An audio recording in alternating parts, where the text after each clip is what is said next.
একদিন নবীজি সাল্লাল্লাহু আলাইহি ওয়াসাল্লাম দেখলেন এক বৃদ্ধা মহিলা তার বাড়ির দরজার সামনে বসে আছেন। তার সামনে কিছু মালপত্র গুছিয়ে রাখা, মুখে চিন্তার ছাপ। তিনি ব্যস্তভাবে এদিক সেদিক তাকাচ্ছিলেন, যেন কোথাও যাওয়ার জন্য প্রস্তুতি নিচ্ছেন। যখন আল্লাহর নবী সাল্লাল্লাহু আলাইহি ওয়াসাল্লাম আল্লাহর বাণী প্রচার করতে শুরু করলেন যে আল্লাহ ছাড়া আর কেউ ইবাদতের যোগ্য নয়, তিনিই সর্বশক্তিমান, আর আমি মুহাম্মদ আল্লাহর রাসূল, তখন মক্কার কুরাইশরা তার বিরুদ্ধে শত্রুতা শুরু করল। কেউ বলতো তিনি একজন জাদুকর, নাউজুবিল্লাহ। কেউ বলতো তিনি একজন কবি, যিনি মিথ্যা কথা দিয়ে সরল মানুষকে ভুল পথে টানছেন। কিন্তু বিশ্বের শ্রেষ্ঠ ধৈর্যশীল নবীজি সাল্লাল্লাহু আলাইহি ওয়াসাল্লাম অসীম ধৈর্য ধরলেন, সমস্ত কষ্ট নীরবে সহ্য করলেন। একটি মুহূর্তের জন্য আল্লাহর পথে ডাকার কাজ থামালেন না। তার দৃঢ় বিশ্বাস আর অটল মনোবল ছিল পাহাড়ের চেয়েও শক্ত। কত মহান ছিলেন তিনি!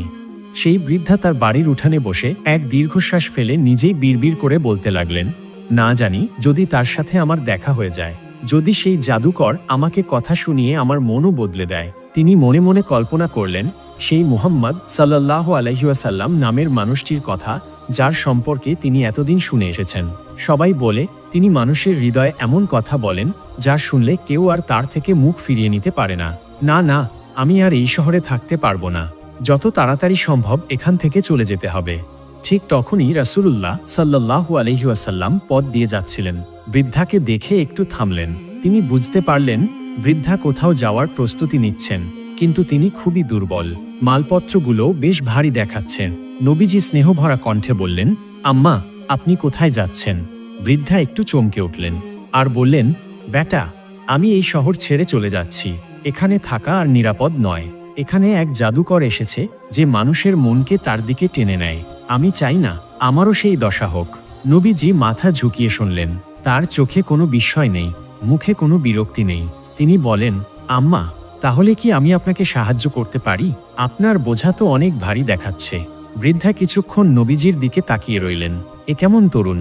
আজকালকার যুগে কেউ কি কারো জন্য এত চিন্তা করে?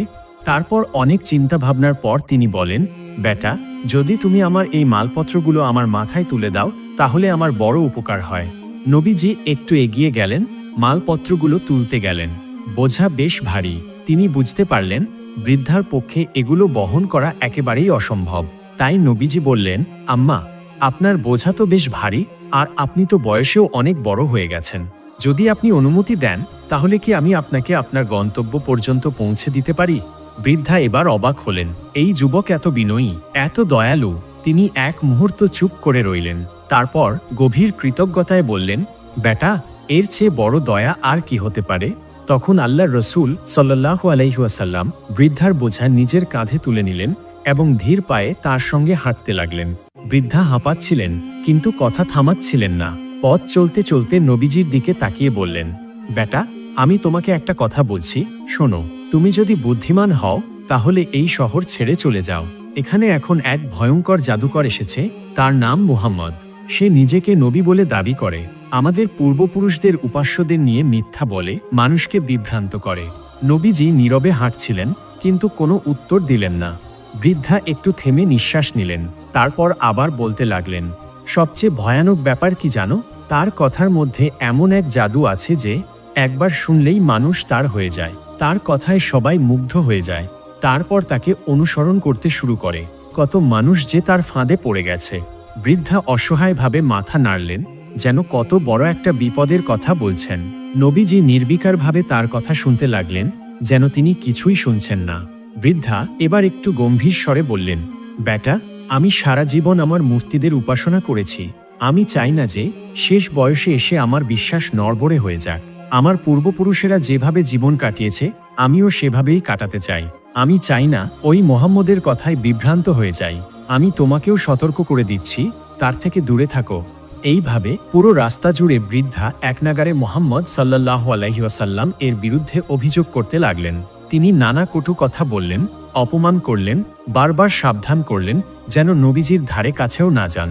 কিন্তু রাসূলুল্লাহ সাল্লাল্লাহু আলাইহি ওয়াসাল্লাম একটিও কথা বললেন না। তিনি কেবল মাথা নিচু করে হাঁটছিলেন, কাঁধে বৃদ্ধার বোঝা বহন করছিলেন, যেন কিছুই ঘটেনি। অনেকক্ষণ পর বৃদ্ধা তার গন্তব্যে পৌঁছে গেলেন। নবীজি ধীরে ধীরে তার বোঝা নামিয়ে রাখলেন, যেন বৃদ্ধা কষ্ট না পান। তারপর ফিরে যাওয়ার জন্য প্রস্তুত হলেন। বৃদ্ধা বিস্মিত হয়ে বললেন, বেটা, তুমি কে? তুমি তো তোমার নামও বললে না। এতটা পথ আমার বোঝা বহন করলে একবারও বিরক্ত হলে না, কিছু বললে না। আমি আমার পরিবারের সবাইকে বলবো যে আজ এক তরুণ আমাকে এমনভাবে সাহায্য করল। রাসূলুল্লাহ সাল্লাল্লাহু আলাইহি ওয়াসাল্লাম মৃদু হেসে বললেন, আম্মা, নাম জেনে কি হবে? আপনার কাজ তো হয়ে গেছে, এটাই যথেষ্ট। বৃদ্ধা ছিলেন নাছোড়বান্দা। তিনি মাথা নাড়লেন, না না, আমি তোমার নাম জানতেই চাই। এত ভালো একজন মানুষ, এত দয়ালু, তোমার নাম তো জানতেই হবে। নবীজি এবার একটু থামলেন, তারপর নরম স্বরে বললেন, আম্মা, যাকে তুমি সারাটা রাস্তা গালমন্দ করছিলে, অপমান করছিলে, যার সম্পর্কে তুমি বলছিলে সে একজন জাদুকর, যার নাম মোহাম্মদ, আমিই সেই মোহাম্মদ রাসূলুল্লাহ। বৃদ্ধা বিস্ময়ে স্তব্ধ হয়ে গেলেন। যেন এক মুহূর্তের জন্য তিনি বিশ্বাসই করতে পারছেন না। গলা শুকিয়ে এলো, ঠোঁট কাঁপতে লাগলো। তিনি একবার নবীজির মুখের দিকে তাকালেন, আবার একবার নিজের কাঁপতে থাকা হাতের দিকে। বৃদ্ধা কাঁপা কণ্ঠে বললেন, তুমি ই মোহাম্মদ? নবীজি সাল্লাল্লাহু আলাইহি ওয়াসাল্লাম নরম হেসে মাথা ঝুঁকিয়ে বললেন, হ্যাঁ আম্মা, আমি ই মোহাম্মদ। বৃদ্ধা এক ধাক্কায় যেন চুপসে গেলেন। তার মনে পড়ে গেল পুরো পথের কথা, কিভাবে তিনি নবীজিকে একের পর এক কটু কথা বলেছেন, কিভাবে তিনি মুহাম্মদ সাল্লাল্লাহু আলাইহি ওয়াসাল্লামকে জাদুকর, মিথ্যাবাদী বলে গালমন্দ করেছেন। অথচ সেই মানুষটি বিন্দুমাত্র প্রতিক্রিয়া না দেখিয়ে তার বোঝা বহন করলেন, বিনা বাক্যে তার কথাগুলো শুনলেন, এমনকি তার গন্তব্য পর্যন্ত পৌঁছে দিলেন।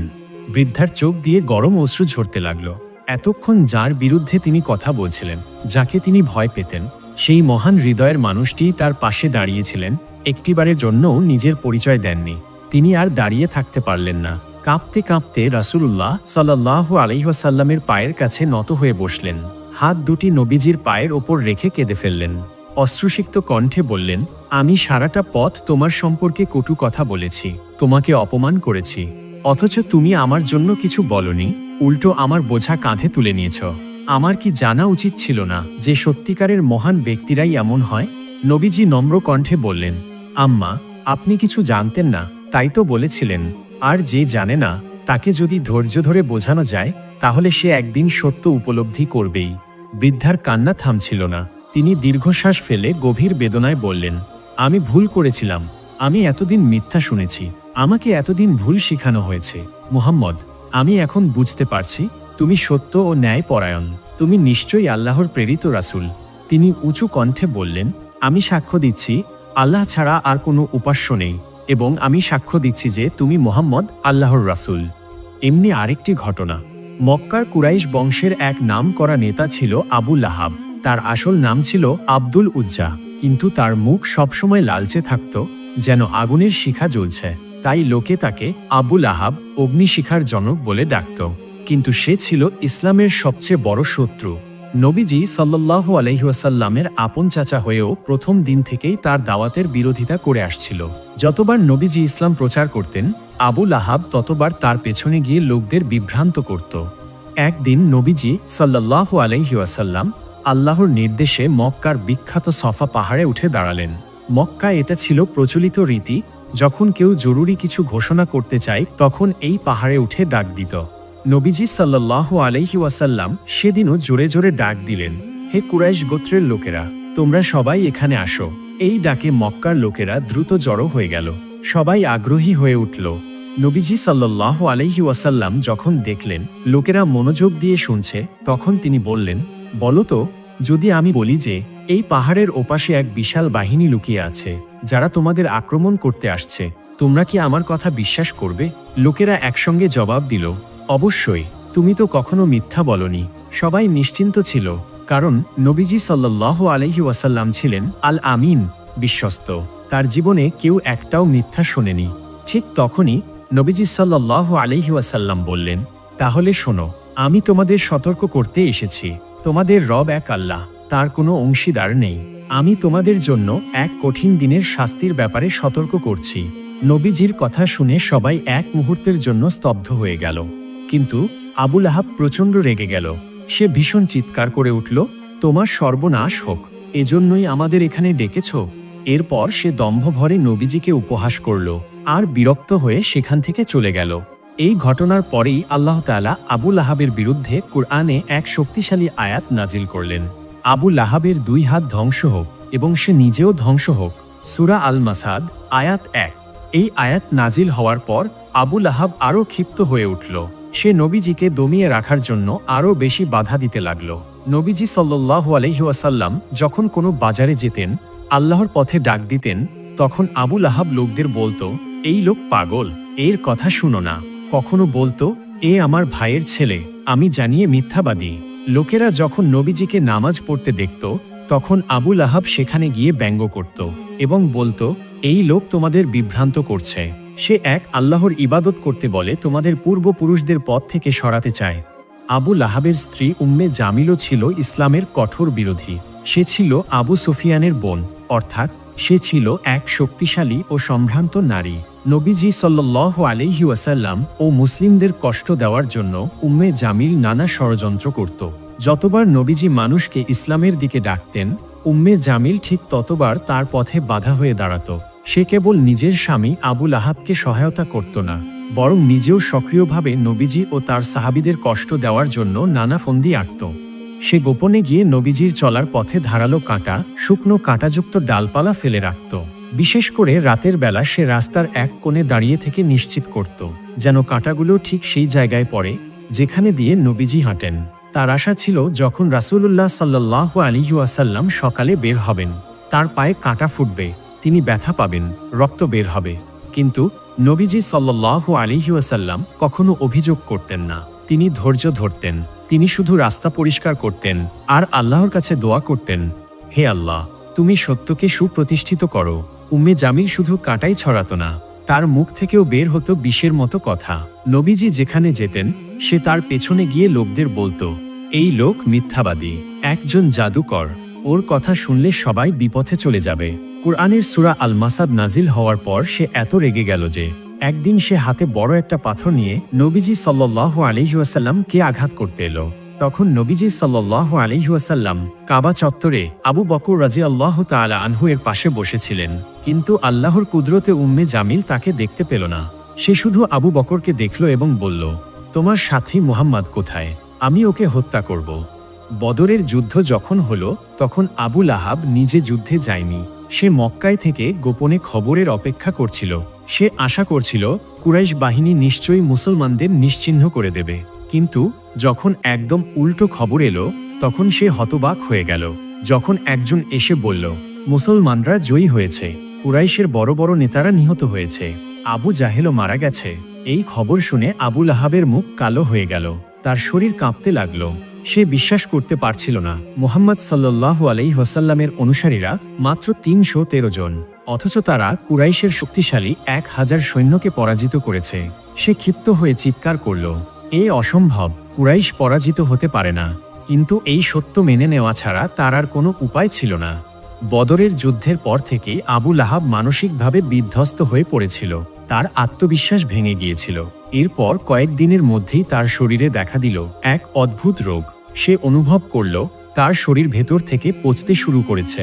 প্রথমে তার গায়ে ছোট ছোট ফুসকুড়ি দেখা দিল, তারপর ফুসকুড়িগুলো বড় হতে লাগলো। তার শরীর থেকে দুর্গন্ধ বের হতে লাগলো। দিনের পর দিন তার শরীরে দূষিত রক্ত আর পুঁজ জমতে থাকলো।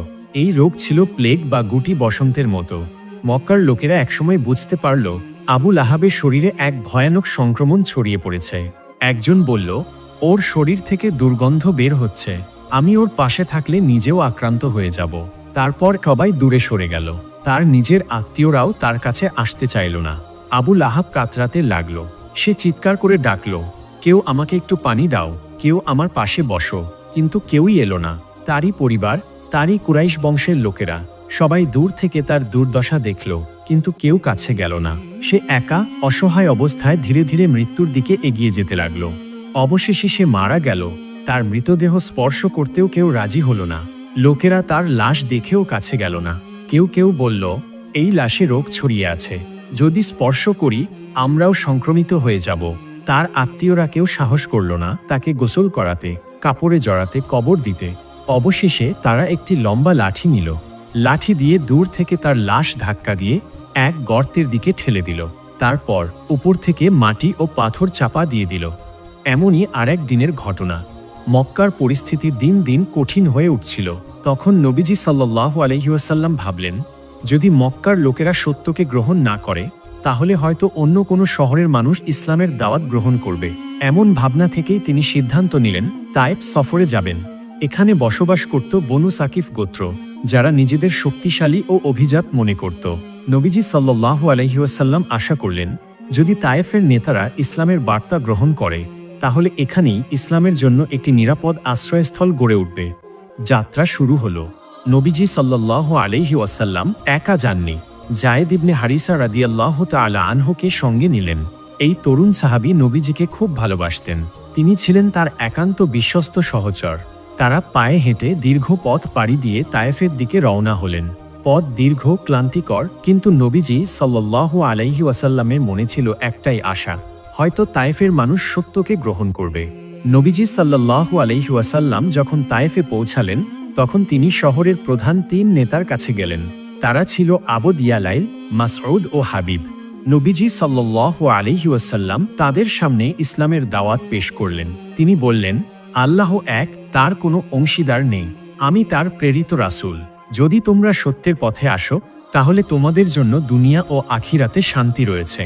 কিন্তু তায়েফের নেতারা নবীজির কথা শুনেই উপহাস করতে লাগল। একজন বলল, আল্লাহ কি তোমাকে ছাড়া আর কাউকে নবী বানাতে পারেনি? অন্যজন বলল, তুমি যদি সত্যিই নবী হও তাহলে তোমার সাথে কথা বলা আমাদের জন্য বিপজ্জনক, আর যদি তুমি মিথ্যাবাদী হও তাহলে তোমার কথা শোনা আমাদের সময়ের অপচয়। তারা কেউই নবীজিকে একটুও সম্মান দিল না, বরং তাকে ব্যঙ্গ বিদ্রূপ করে তায়েফ থেকে বের করে দেওয়ার সিদ্ধান্ত নিল। তারা শহরের উচ্ছৃঙ্খল যুবকদের কাছে ডাক পাঠালো এবং তাদেরকে বলে দিল, এই লোকটাকে আমাদের শহর থেকে তাড়িয়ে দাও, যেন আর কখনো এখানে না আসে। এমন আদেশ পাওয়া মাত্রই শহরের বখাটে যুবকরা একত্র হলো। তারা নবীজির পেছনে ধাওয়া করল। তারা পাথর ছুঁড়তে শুরু করল। নবীজি সাল্লাল্লাহু আলাইহি ওয়াসাল্লামের পা থেকে রক্ত ঝরতে লাগলো। যায়েদ ইবনে হারিসা তাকে বাঁচানোর চেষ্টা করছিলেন, কিন্তু তিনি নিজেও পাথরের আঘাতে আহত হতে লাগলেন। কিন্তু ওরা থামল না। শহরের গলিতে সরু পথে ওরা তাকে তাড়িয়ে নিয়ে গেল। অবশেষে নবীজি সাল্লাল্লাহু আলাইহি ওয়াসাল্লাম আর পারেন না। তিনি একটানা দৌড়াতে দৌড়াতে শহরের বাইরে চলে এলেন। তার শরীর রক্তে ভেসে যাচ্ছে, পা দুটো অসহ্য যন্ত্রণায় কাঁপছে। তিনি আর এক পা ও সামনে বাড়াতে পারছিলেন না। ঠিক তখনই সামনে পড়ল এক বাগান। নবীজি সাল্লাল্লাহু আলাইহি ওয়াসাল্লাম ক্লান্ত হয়ে একটি গাছের নিচে বসে পড়লেন। তিনি শ্বাস নিলেন, কিন্তু বুকের গভীরে চাপা কষ্ট যেন ফেটে পড়ছে। যায়েদ রাদিয়াল্লাহু তাআলা আনহু পাশে বসে কাঁদছিলেন। ইয়া রাসূলুল্লাহ, ওরা আপনাকে এত কষ্ট দিল, অথচ আপনি কিছু বললেন না। নবীজি তখন চোখ বন্ধ করলেন। তিনি মাথা তুলে তাকালেন আকাশের দিকে। এই দুঃখ, এই অপমান, এই রক্তক্ষরণ, নবীজি সাল্লাল্লাহু আলাইহি ওয়াসাল্লাম সবকিছু নিয়ে আল্লাহর কাছে হাত তুললেন। তিনি বললেন, হে আল্লাহ, আমি আমার দুর্বলতা, আমার শক্তিহীনতা এবং মানুষের কাছে আমার অপমানিত হওয়ার কথা তোমার কাছে অভিযোগ করছি। হে সবচেয়ে দয়ালু আল্লাহ, তুমি দুর্বলদের রব, আমার রব। তুমি কি আমাকে শত্রুদের হাতে ছেড়ে দেবে? যদি তুমি আমার প্রতি অসন্তুষ্ট না হও তাহলে আমি এই কষ্টের কোনো পরোয়া করি না। রাসূলুল্লাহ সাল্লাল্লাহু আলাইহি ওয়াসাল্লাম যে বাগানের ছায়ায় একটু বসে আরাম নিচ্ছিলেন, সেই বাগানের মালিক ছিল তায়েফের 2 ভাই রবিয়ার পুত্র উতবা ও সাইবা। দূর থেকে তারা দেখছিলেন কি অবস্থা হয়েছে এই লোকটির। হঠাৎ করেই একটুখানি দয়ার স্রোত বইল তাদের হৃদয়ে। তারা ডাকল নিজেদের খ্রিস্টান কৃতদাসকে, যার নাম ছিল আদাস। সে মালিকদের কাছে এগিয়ে এলো। উতবা ও সাইবা আদাসের হাতে পাত্র ভর্তি আঙুর দিল এবং বলল, এই আঙুরের থোকাটা নিয়ে যাও, ওই লোকটিকে দিয়ে এসো, দেখো তো কিছু খেতে চান কিনা। আদাস নির্দ্বিধায় সেই আঙুর নিয়ে গেল রাসূলুল্লাহ সাল্লাল্লাহু আলাইহি ওয়াসাল্লামের কাছে। তিনি সামনে বসেছিলেন। আদাস তার দিকে এগিয়ে এসে ভদ্রভাবে আঙুরের থোকা বাড়িয়ে দিলেন। রাসূলুল্লাহ সাল্লাল্লাহু আলাইহি ওয়াসাল্লাম বিসমিল্লাহ বলে আঙুর খেতে শুরু করলেন। আদাস একটু অবাক হয়ে জিজ্ঞেস করল, এরকম কথা তো এখানকার কেউ বলেন না, আপনি কোথাকার লোক? রাসূলুল্লাহ সাল্লাল্লাহু আলাইহি ওয়াসাল্লাম সস্নেহে বললেন, তুমি কোথাকার? তোমার ধর্ম কি? আদাস মাথা নিচু করে বলল, আমি নিনোভা শহরের মানুষ, ধর্মে খ্রিস্টান। স্মিত হেসে রাসূলুল্লাহ সাল্লাল্লাহু আলাইহি ওয়াসাল্লাম বললেন, হযরত ইউনুস আলাইহিস সালাম তো তোমার দেশের লোক ছিলেন। আদাস বিস্ময়ে বলল, আপনি ইউনুসকে চিনলেন কিভাবে? রাসূলুল্লাহ সাল্লাল্লাহু আলাইহি ওয়াসাল্লাম নরম কণ্ঠে বললেন, তিনি ছিলেন আমার ভাই, তিনি ছিলেন নবী, আমিও নবী। এই কথা শোনার সঙ্গে সঙ্গেই আদাসের চোখে জল এসে গেল। সে আর নিজেকে সামলাতে পারল না। সামনে ঝুঁকে পড়ে গেল রসুলুল্লাহ সাল্লাল্লাহু আলাইহি ওয়াসাল্লামের পায়ে, চুমু খেতে লাগলো তার হাত, পা ও কপালে। এদিকে দূর থেকে সবকিছু দেখছিল উতবা আর সাইবা। পরে আদাস ফিরে এলে তারা জিজ্ঞেস করল, আদাস, ব্যাপার কি? তুমি ওর সঙ্গে এত আপন হয়ে গেলে কেন? আদাস শান্ত গলায় বলল, মালিক, আমি দুনিয়ায় এর চেয়ে উত্তম মানুষ আর দেখিনি। তিনি এমন একটা কথা বলেছেন যা একজন নবী ছাড়া আর কেউ জানতেই পারে না। দুই ভাই চোখ বড় করে বলল, দেখো আদাস, সাবধান, এই লোক যেন তোমাকে তোমার ধর্ম থেকে সরিয়ে না নিতে পারে। তোমার ধর্মই ভালো, ওর ধর্মে যেও না। আদাস চুপ করেছিল, কিন্তু তার হৃদয় জানত আজ সে এমন এক সত্যের মুখোমুখি হয়েছে যা কোনো দাসত্ব মানে না। ঠিক তখনই জিব্রাইল আলাইহিসসালাম দ্রুত চলে এলেন। তিনি নবীজিকে সালাম দিলেন এবং বললেন, হে রাসূল, আপনার প্রতি আল্লাহর সালাম ও শান্তি বর্ষিত হোক। আপনার জন্য পাহাড়ের ফেরেশতা এখানে এসেছে। আপনি চাইলে সে এই তায়েফবাসীদের ধ্বংস করে দিতে পারে। এরপর পাহাড়ের ফেরেশতা সামনে এলেন। তিনি বললেন, হে মুহাম্মদ, যদি আপনি চান তাহলে আমি এই দুই পাহাড়কে একত্রিত করে তায়েফবাসীদের পিষে ফেলব, যেন তাদের আর অস্তিত্ব না থাকে। যদি নবীজি একবার অনুমতি দিতেন তাহলে তায়েফ এক নিমেষেই মাটির সঙ্গে মিশে যেত। কিন্তু তিনি ফেরেশতাদের বললেন, না, আমি চাই না তারা ধ্বংস হোক। তারা যদি ধ্বংস হয়ে যায় তাহলে দিনের দাওয়াত নিয়ে আমি কাদের কাছে যাব? তো এই ছিল আজকের ভিডিওটি যদি আপনাদের ভালো লেগে থাকে তাহলে অবশ্যই লাইক করবেন এবং এমন আরও ভিডিও পেতে আমাদের চ্যানেলটিকে সাবস্ক্রাইব করবেন। আসসালামু আলাইকুম।